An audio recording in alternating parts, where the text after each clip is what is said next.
পাহাড়ের ভাঁজে ভাঁজে লুকিয়ে থাকা ছোট্ট প্রদেশ মেদক, যা লোকালয় থেকে সম্পূর্ণ বিচ্ছিন্ন। দুর্গম পথ পাড়ি দিয়ে বাঁশের তৈরি আসবাব বিক্রি করেই চলে জীবন। কয়েক দশক ধরে সড়ক নির্মাণ কাজ চললেও তা শেষ হয় 2013 সালে, যা এ প্রদেশ থেকে নিংচি শহরে যাত্রার সময় কমিয়েছে 90%। তুষারঘেরা পর্বত এবং রেইন ফরেস্ট পেরিয়ে কঠিন জীবন শিজিংয়ের নৃগোষ্ঠীকে বাইরের বিশ্বের সঙ্গে সংযুক্ত করেছে, যা তাদের অর্থনৈতিক ও জীবনকে করেছে আরও উন্নত। বলা চলে এই সড়কই মোড় ঘুরিয়ে দিয়েছে এখানকার জনপদের। আগে আমরা এগুলো $1 বিক্রি করতাম, এখন $20 বিক্রি করছি। সেগুলো মোড়কজাত করলে $56 থেকে $84 পর্যন্ত হয়ে থাকে। আমরা নিয়াংচি কিংবা লাসা শহরে বিক্রি করি এবং তারা পরে অন্যান্য জায়গায় করে থাকে।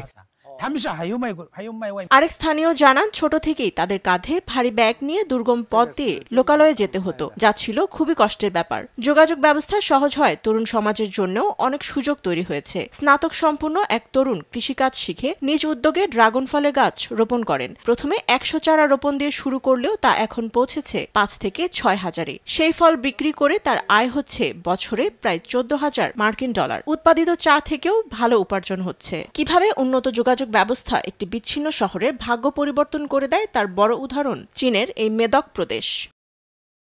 নিউজ ডেস্ক, দেশ টিভি।